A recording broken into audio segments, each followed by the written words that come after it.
Selamat siang semuanya. Perkenalkan, nama saya Richie Calvin Manik dengan NIM 27024411073 dari Prodi Computer Science, BINUS Online Learning. Pada kesempatan kali ini saya akan melakukan presentasi dengan tema The Agile Process, Boosting Efficiency and Collaboration, dan dengan subtema Embracing a Faster, More Adaptive, and Result-Driven Way of Working. Pada kesempatan kali ini, kita akan membahas beberapa topik. Yang pertama itu, apa itu Agile? Selanjutnya, kenapa Agile itu penting? Yang selanjutnya itu siklus Agile Process. Kemudian ada role in Agile Team. Kemudian ada tools yang digunakan pada Agile Process. Kemudian ada study case. Dan yang terakhir itu summary and conclusion. Kita mulai dari yang pertama, apa itu Agile? Agile adalah sebuah metodologi kerja yang berfokus pada iterasi pendek, adaptif terhadap perubahan, dan kolaborasi tim yang erat. Ini bukan hanya sebuah metode, melainkan lebih ke mindset ataupun pola pikir. Ada beberapa prinsip utama yang diterapkan dalam Agile. Yang pertama itu ada individu dan interaksi lebih penting daripada proses dan alat. Selanjutnya ada perangkat lunak yang berfungsi lebih penting daripada dokumentasi yang komprehensif. Selanjutnya ada kolaborasi dengan pelanggan lebih penting daripada negosiasi kontrak. Dan yang terakhir, menanggapi perubahan lebih penting daripada mengikuti rencana.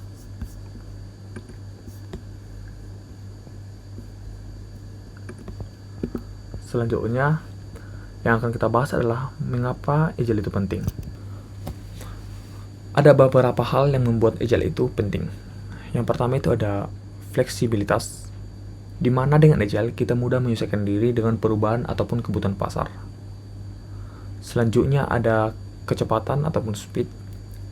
Dengan Agile, pengembangan produk ataupun fitur dapat dilakukan lebih cepat karena dibagi ke dalam beberapa siklus yang lebih kecil.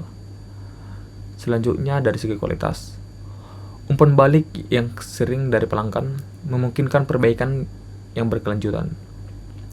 Selanjutnya, kepuasan pelanggan. Ini berhubungan dengan beberapa hal yang sebelumnya, seperti kualitas maupun kecepatan. Dengan seringnya kita mendapatkan umpan balik dan pengembangan produk kita yang lebih cepat disesuaikan dengan kebutuhan pelanggan, nantinya kita akan mendapatkan kepuasan pelanggan yang sesuai, karena pelanggan terlibat dalam setiap tahap, memastikan produk yang dihasilkan benar-benar sesuai dengan kebutuhan mereka. Selanjutnya, siklus Agile. Untuk siklus kerja Agile ada beberapa tahapan. Yang pertama itu plan ataupun perencanaan. Dalam plan ini, plan adalah tahapan awal di mana tim dan pemangku kepentingan menentukan prioritas, fitur, dan tujuan untuk iterasi berikutnya. Ini adalah dasar dari pekerjaan yang akan datang. Kemudian ada desain. Di tahapan desain, berdasarkan rencana, tim merancang solusi antarmuka dan arsitektur produk. Fokus pada solusi yang efektif dan dapat diterapkan. Kemudian nantinya akan ada tahapan development, di mana tahapan ini tim mulai membangun produk. Tahap ini berfokus pada penulisan code ataupun implementasi fitur. Selanjutnya setelah development nantinya akan ada tahapan testing, di mana produk yang telah dikembangkan diuji secara menyeluruh untuk menemukan ataupun memperbaiki bug ataupun masalah. Ini bertujuan untuk memastikan produk berkualitas tinggi. Selanjutnya ada tahapan deploy. Produk yang telah diuji diluncurkan atau disebarkan ke lingkungan produksi, sehingga pengguna dapat mulai menggunakannya. Selanjutnya ada review atau tinjau. Tim dan pemangku kepentingan meninjau hasil dari iterasi yang baru saja selesai. Mereka mengumpulkan umpan balik dan mengidentifikasi area yang perlu ditingkatkan lagi. Selanjutnya, tahapan launch. Ini adalah titik terakhir dari satu iterasi di mana produk siap diluncurkan ke pasar maupun pengguna. Setelah tahapan ini, nantinya bakal kembali ke tahapan plan lagi untuk memulai siklus yang baru, untuk menunjukkan sifat iteratif dari Agile. Selanjutnya, roles in Agile Team. Ada beberapa peran ataupun role dalam Agile Team. Yang pertama itu ada Product Owner. Scrum Master, dan Development Team. Pertama, Product Owner.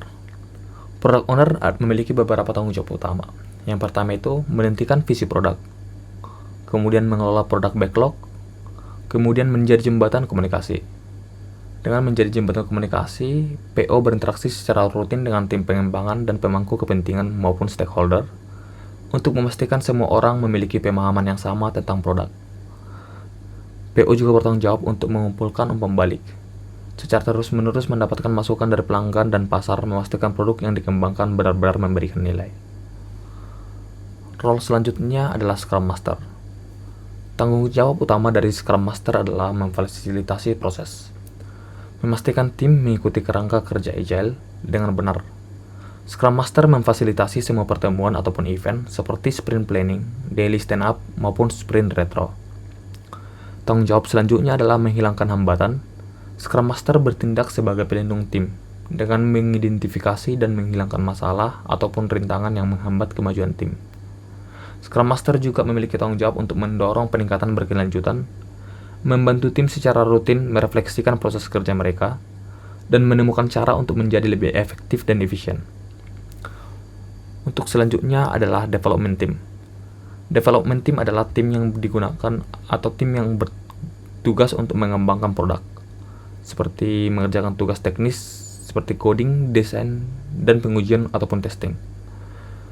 Development Team fokus pada tujuan sprint, bekerja secara kolaboratif dan mencapai tujuan yang ditetapkan pada awal setiap sprint. Development Team memiliki keterampilan lintas fungsi, di mana setiap anggota tim memiliki berbagai keterampilan yang dibutuhkan untuk menyelesaikan pekerjaan tanpa harus bergantung pada orang lain.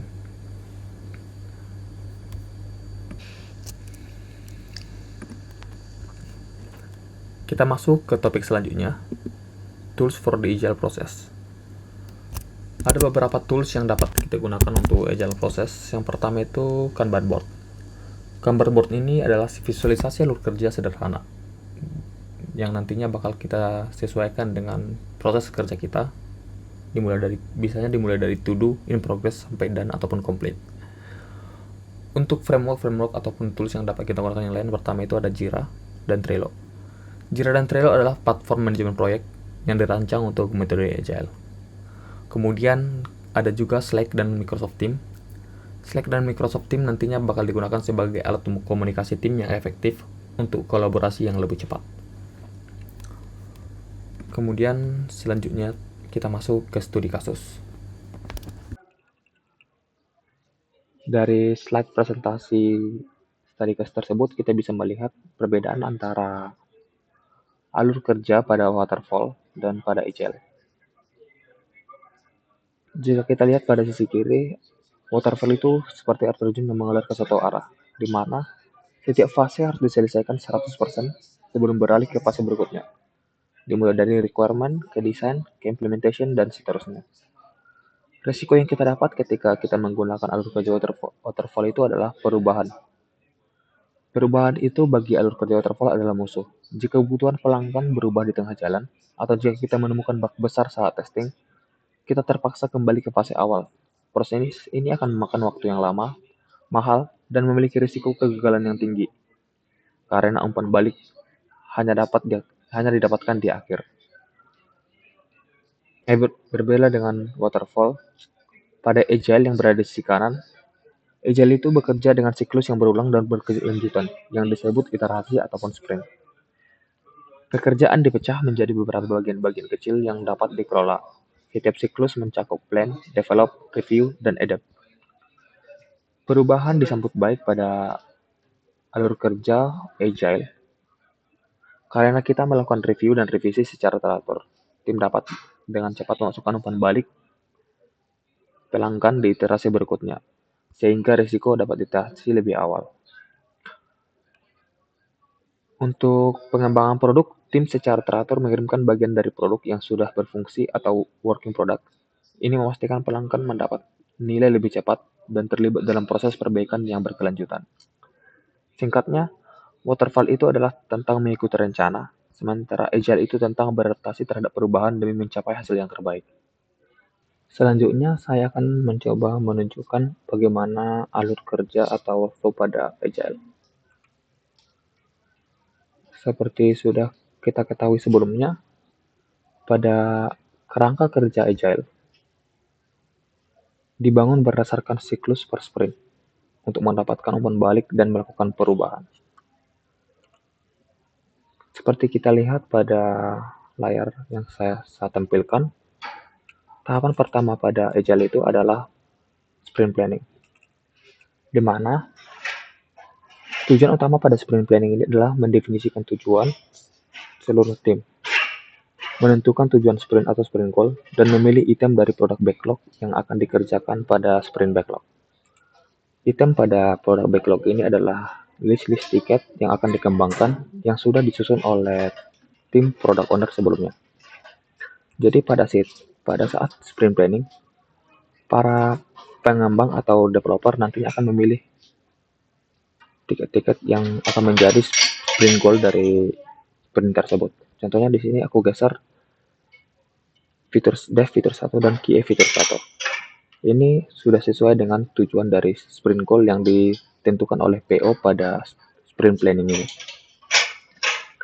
Selanjutnya akan ada daily scrum, di mana tim pengembangan harus memeriksa kemajuan menuju tujuan sprint. Jadi pada daily nantinya setiap tim akan memberitahukan masalah atau hambatan yang mereka dapatkan setiap harinya, ataupun memberitahukan progres yang sudah mereka kerjakan setiap harinya. Setelah dari sprint planning, setiap dev ataupun QA nantinya akan mencoba mengerjakan tiket-tiket yang ada di to-do. Contohnya di sini dev fitur 1 dan QA fitur 1. Yang artinya, jika sudah masuk ke board in progress, artinya fitur tersebut atau tiket tersebut sudah mulai dikerjakan oleh developer maupun QA. Selanjutnya,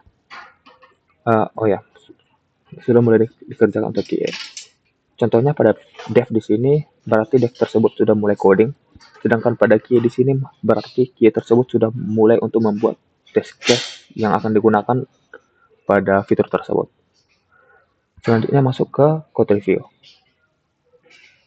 Pada code review, artinya dari tim developer sudah selesai melakukan coding atas fitur tersebut. Sedangkan pada QA sudah selesai membuat test case dan butuh review kepada PO ataupun tim lead. Apakah test case yang sudah dibuat itu sesuai dengan harapan dari PO maupun tim lead. Selanjutnya, ketika dev code yang sudah dibuat oleh dev sudah sesuai, nantinya dev akan menggeser ke ready task. Begitu juga dengan QA, jika test case yang sudah dibuat itu sudah sesuai, nantinya akan digeser ke ready test, yang berarti fitur tersebut sudah bisa ditesting oleh QA engineer-nya. Pada QA engineer-nya, pada saat ready to test, QA nantinya akan menemukan beberapa feedback kepada developer, seperti bug. Jadi QA nantinya bisa saja membuat bug untuk dev. Contohnya, di sini QA membuat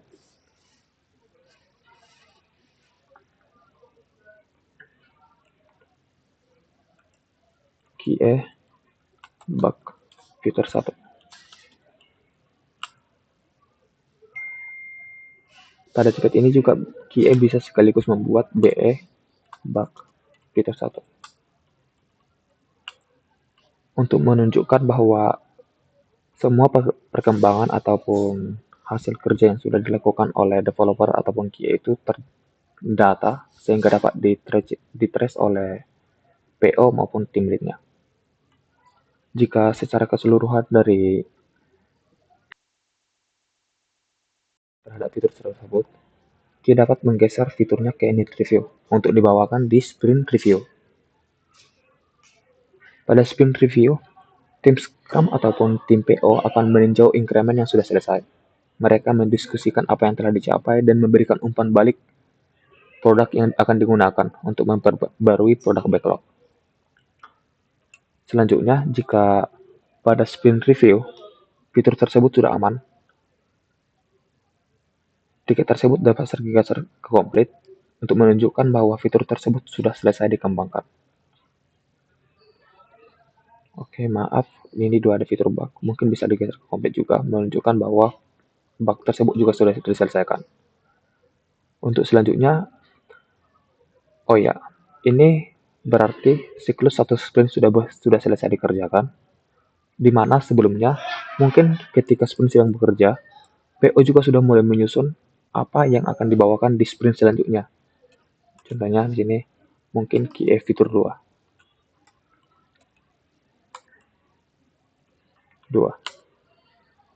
Nah, jika ternyata pada masa pengembangan ini pada sprint 1 ada beberapa hal yang mungkin belum sesuai atau ada perubahan yang dari fitur sebelumnya. Di sini juga PO dapat membuat tiket untuk melakukan perubahan tersebut, misalnya enhancement fitur 1.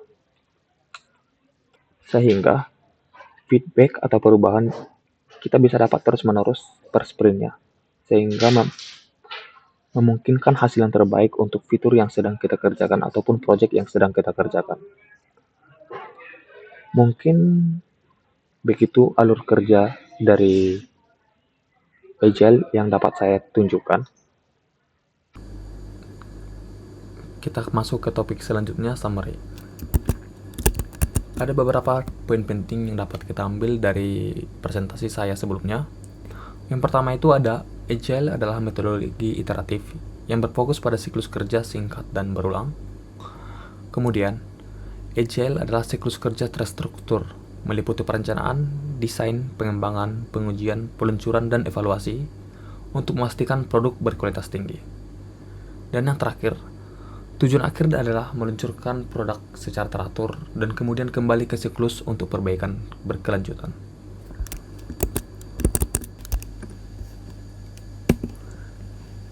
Demikian hasil presentasi saya mengenai The Agile Process, Boosting Efficiency and Collaboration, dan dengan subtema Embracing a Faster, More Adaptive and Result-Driven Way of Working. Saya, Richie Kavin Manik, mengucapkan terima kasih.